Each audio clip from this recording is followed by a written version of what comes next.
Good morning students. आज है 1 दिसंबर 2025 और आज हम लोग इंग्लिश ग्रामर एंड कंपोजिशन से चैप्टर नंबर 22 को स्टडी करने वाले हैं, जो कि एक्टिव वॉइस और पैसिव वॉइस के बारे में है। तो चलिए इस चैप्टर को देखते हैं कि इस चैप्टर में क्या क्या दिया गया है। हम सबसे पहले दो सेंटेंसेस को देखेंगे, इनको कंपेयर करेंगे, इनमें क्या डिफरेंस है और क्या सिमिलरिटीज हैं इनको नोट करेंगे और इस तरीके से हम एक्टिव वॉइस और पैसिव वॉइस को समझेंगे। सबसे पहले आप देखिए, लिखा हुआ है जॉन टीचर्स सारा। ये आपकी एक्टिव वॉइस है। इसके बाद आप देखेंगे लिखा हुआ है सारा इज टॉट बाय जॉन। ये आपकी क्या है? ये आपकी पैसिव वॉइस है। इन दोनों में डिफरेंस क्या है? डिफरेंस ये है कि एक एक्शन जो है वो जॉन के द्वारा किया जा रहा है और जॉन को उस सेंटेंस का केंद्र माना गया है। यानी कि जॉन सब्जेक्ट है और वही एक्शन को परफॉर्म कर रहा है। जॉन यहाँ पर आपका क्या है? सब्जेक्ट है। वर्ब कौन है? आपकी टीचर्स है। और सारा क्या है? ऑब्जेक्ट है जो उस एक्शन को रिसीव कर रही है। दूसरे सेंटेंस में क्या हो रहा है कि सारा जो है वो सब्जेक्ट है। ठीक है, ये आपकी सब्जेक्ट हो गई। एक हमने हेल्पिंग वर्ब का यूज कर लिया, एक हमने मेन वर्ब को यूज किया, हमने एक प्रीपोजिशन का यूज किया और एक एजेंट का यूज किया। इतने सारे डिफरेंसेस। ठीक है, लेकिन जब हम इन दोनों की मीनिंग को देखते हैं तो क्या पता लगता है? जॉन टीचर्स सारा, जॉन सारा को पढ़ाता है। सारा इज टॉट बाय जॉन, सारा को जॉन के द्वारा पढ़ाया जाता है। तो दोनों की मीनिंग सेम है, यानी कि अगर हम किसी से कुछ कहना चाहते हैं, मीनिंग को कन्वे करना चाहते हैं, तो कोई सा भी सेंटेंस यूज करके हम कह सकते हैं कि जॉन जो है वो टीचर है और सारा जो है उसकी स्टूडेंट है। तो एक्टिव और पैसिव वॉइस में यही चीजें होती हैं कि हम कहने के तरीके पे फोकस करते हैं। कहने का तरीका दो तरीके से हो सकता है। पहला तरीका क्या है कि आप सब्जेक्ट को डूअर बना दें, यानी कर्ता बना दें। सब्जेक्ट जब कोई काम करेगा तो क्या होगा? जब कोई सब्जेक्ट काम करता है उस टाइम पर एक्टिव वॉइस होती है। और जब एक सब्जेक्ट के ऊपर काम किया जाता है तब वो क्या हो जाती है? तब वो हो जाती है पैसिव वॉइस। ओके, तो यही मेजर डिफरेंस है दोनों में, जो कि आपने अभी देख लिया। अब एक्टिव वॉइस, पैसिव वॉइस और वॉइस किसे कहते हैं, अब आपके सामने वॉइस की डिफिनीशन है, एक्टिव वॉइस की डिफिनीशन है, पैसिव वॉइस की डिफिनीशन है। तो देखिए वॉइस क्या चीज होती है। Voice is the feature of our. Voice क्या है? एक फीचर होता है इसका, वर्ब का। दैट इंडिकेट्स, जो दर्शाता है, बताता है, वेदर द सब्जेक्ट एक्ट्स, कि क्या जो सब्जेक्ट है वो काम कर रहा है। अगर काम कर रहा है तो एक्टिव वॉइस है। और इज एक्टेड अपॉन, या फिर उसके ऊपर काम किया जा रहा है, तब क्या होता है? तब ये पैसिव वॉइस होती है। तो दोनों चीज यहाँ पे आपको मालूम पड़ गई। और सबसे मेन और जरूरी चीज ये है कि ये वर्ब का एक फीचर होता है। ओके, तो voice is the feature of a verb that indicates whether the subject acts और इज एक्टेड अपॉन। फिर हम देखिए क्या कहते हैं, definition of active voice. Active voice की फिर डेफिनेशन क्या होगी? अ verb is in the active voice. कोई वर्ब है, कोई क्रिया है जो कि एक्टिव वॉइस में है। व्हेन इट शोज, जब वो दिखाती है, that the subject is the doer, की सब्जेक्ट करता है। The one who carries out the action, वो जो काम को करता है। कैरीज आउट द एक्शन, करता होता है। ठीक है, तो अब देखिए किसी भी सेंटेंस में या तो सब्जेक्ट काम को कर रहा होता है या फिर सब्जेक्ट के ऊपर कोई काम किया जा रहा होता है। अगर सब्जेक्ट के ऊपर काम हो रहा है तब तो एक्टिव वॉइस, और अगर सब्जेक्ट के ऊपर कोई काम किया जा रहा है तब वो क्या होता है? Definition of passive voice.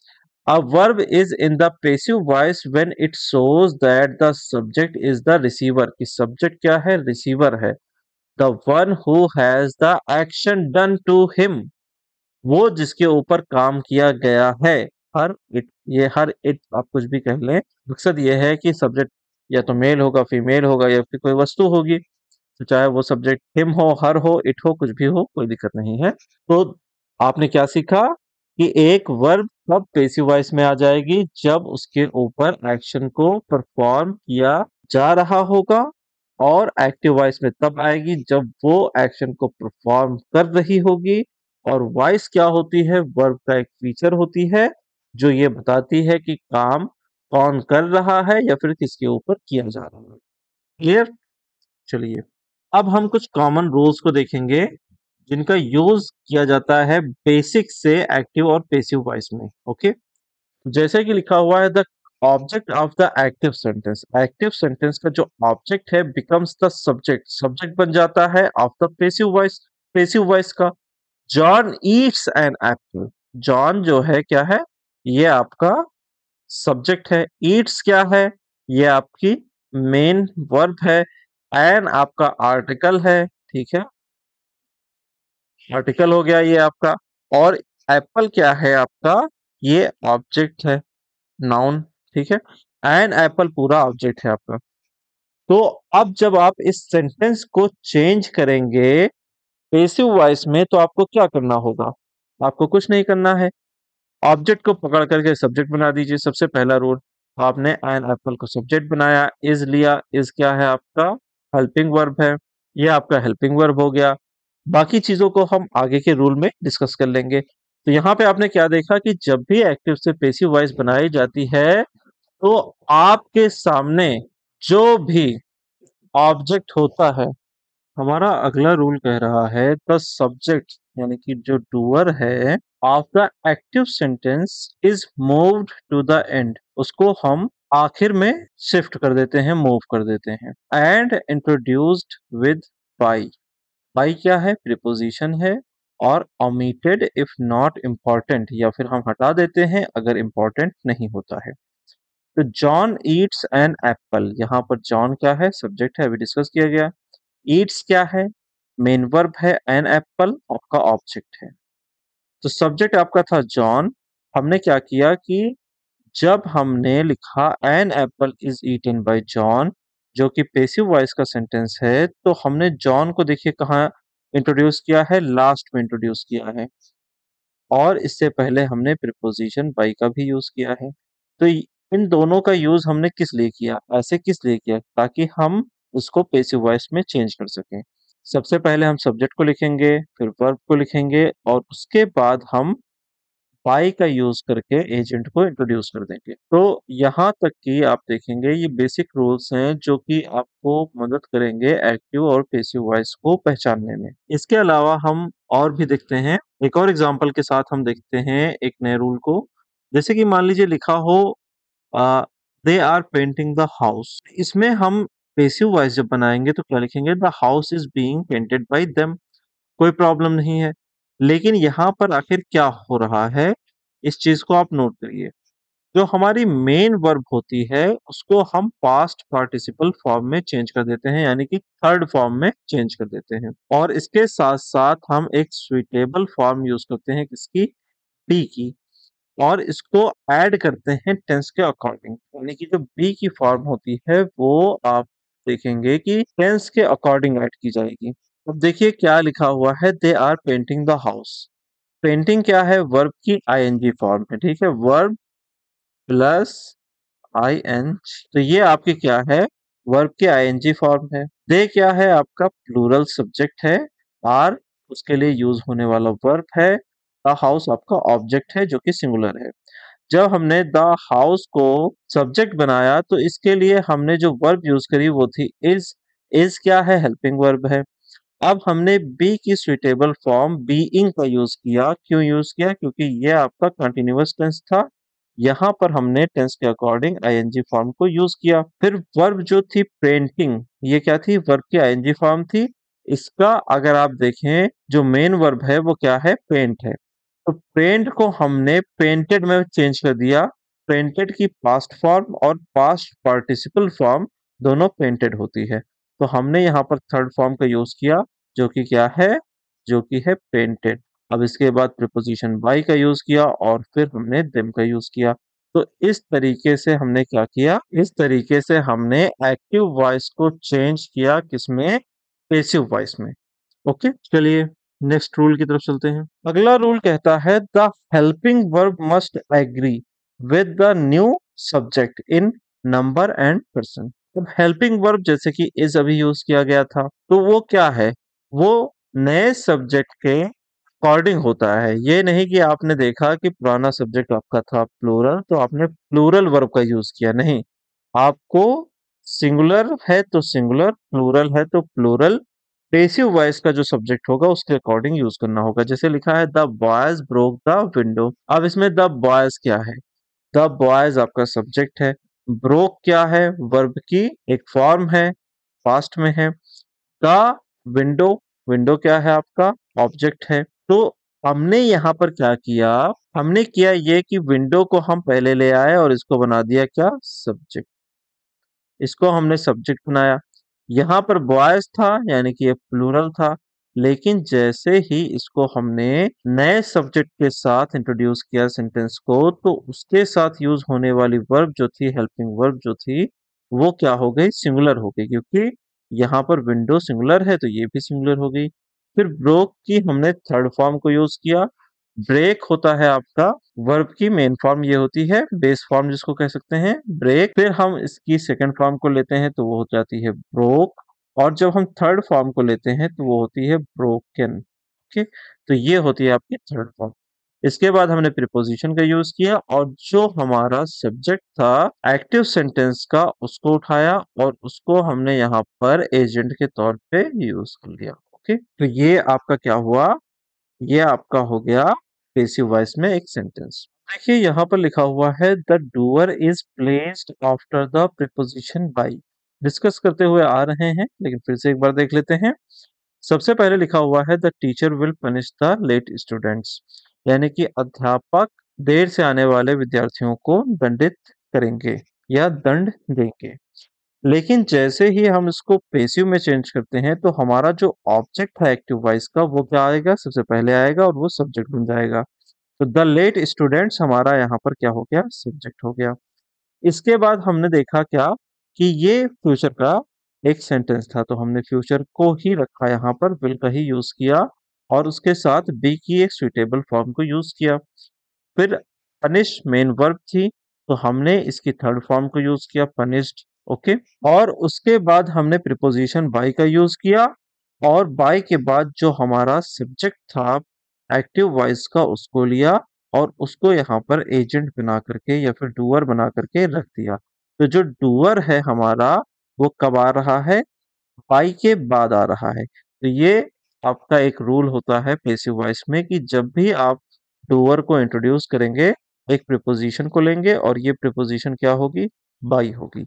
Okay, तो ये बहुत ही बेसिक सा रूल है। अगर आप इस तरीके से इस चीज को देखेंगे तो किसी भी टेंस का आपको पैसिव वॉइस बनाने में कोई दिक्कत नहीं आएगी। टेंस के बारे में भी हम लोग पढ़ेंगे कि कैसे किस टेंस को हम चेंज कर सकते हैं एक्टिव से पैसिव वॉइस में। ठीक, अब चलिए देख लेते हैं कि हमारा बेसिक स्ट्रक्चर क्या होता है एक पेसिव वॉइस का। तो सबसे पहले हम लेते हैं न्यू सब्जेक्ट को, जो कि हम हमेशा से करते आ रहे हैं। सेंटेंस का लिखा हुआ है she has cleaned the room, तो ये रूम क्या है? ऑब्जेक्ट है। ऑब्जेक्ट को हमें बदल देना है सब्जेक्ट में, तो ये हो गया आपका नया सब्जेक्ट द रूम। इसके बाद आपने करेक्ट फॉर्म किसकी यूज करनी है? बी की यूज करनी है। हैज क्या है? हैज देखिए हेल्पिंग वर्ब है। ओके, और इसके साथ हमने क्या यूज किया है? बीन को यूज किया है। बी की ये क्या है? करेक्ट फॉर्म है। तो हमने हैज के साथ बीन का यूज करके ये बता दिया कि ये जो हमारा सेंटेंस था वो प्रेजेंट परफेक्ट टेंस का सेंटेंस था। ओके, तो the room has been cleaned. Clean क्या है आपका? यहाँ पर ये थर्ड फॉर्म में ऑलरेडी है, हमने यहाँ पर उसको एज इट इज लिख दिया और बाई का यूज किया ताकि हम डूअर को इंट्रोड्यूस कर सकें, और डूअर यहाँ पर कौन है? शी है, तो ये आपका हर हो गया। क्लियर? अच्छा, यहाँ पर ये शी से हर बन गया, ये भी एक रूल है। ठीक है, कैसे? देखिए ये एक सब्जेक्ट है। हम जानते हैं कि केसेस कितने तरीके के होते हैं? तीन तरीके के होते हैं। एक तो आपका होता है nominative case. Okay, nominative case हो गया आपका, और नॉमिनेटिव केस के बाद दूसरा जो आता है वो होता है आपका एक्यूजेटिव केस। ठीक है, और तीसरा होता है पजेसिव केस। तो इन तीनों केस में आप देखेंगे क्या क्या डिफरेंसेस होते हैं। जब आपका प्रोनाउन सब्जेक्ट होता है तो हम नॉमिनेटिव केस को यूज करते हैं। जब वो किसी सेंटेंस का ऑब्जेक्ट होता है तो हम एक्यूजेटिव केस को यूज करते हैं।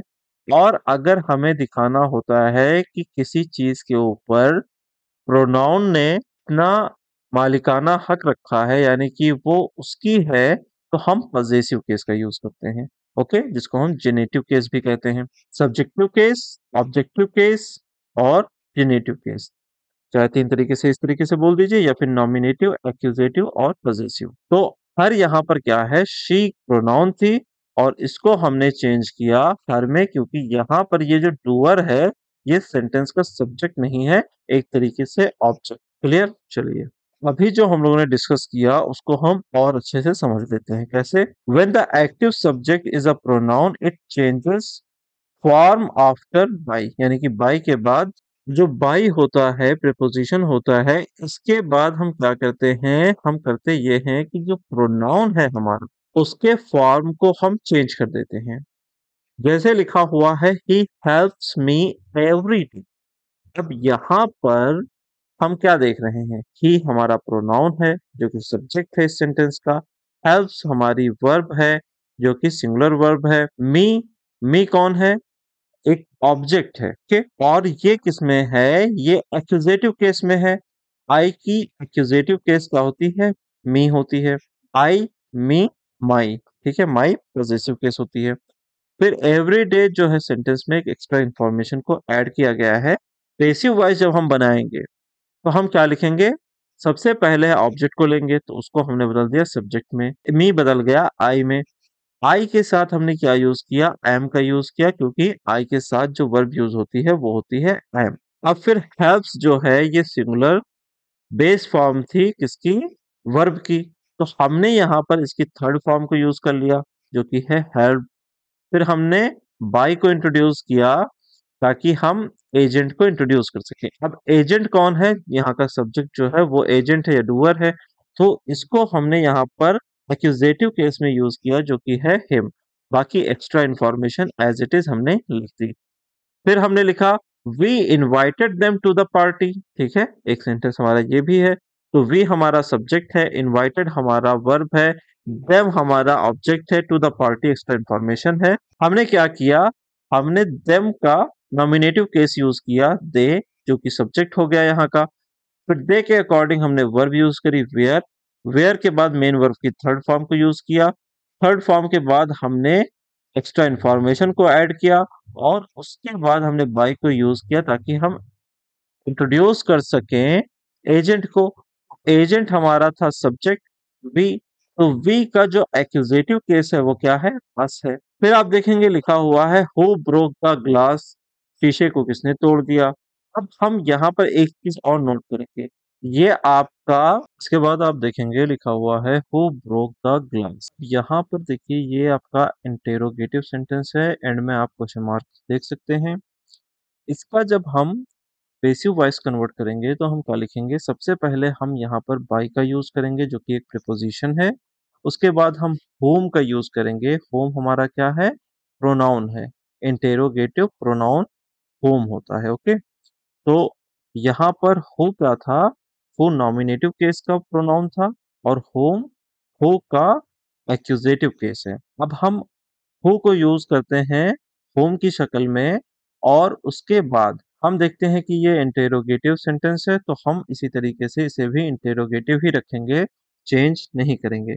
तो इसके लिए हमें क्या करना होता है कि नाउन से पहले वर्ब को यूज करना होता है, तो वाज को हमने यूज किया, ये वाज यूज हुआ है इस ग्लास के लिए, ठीक है, ना कि इस होम के लिए।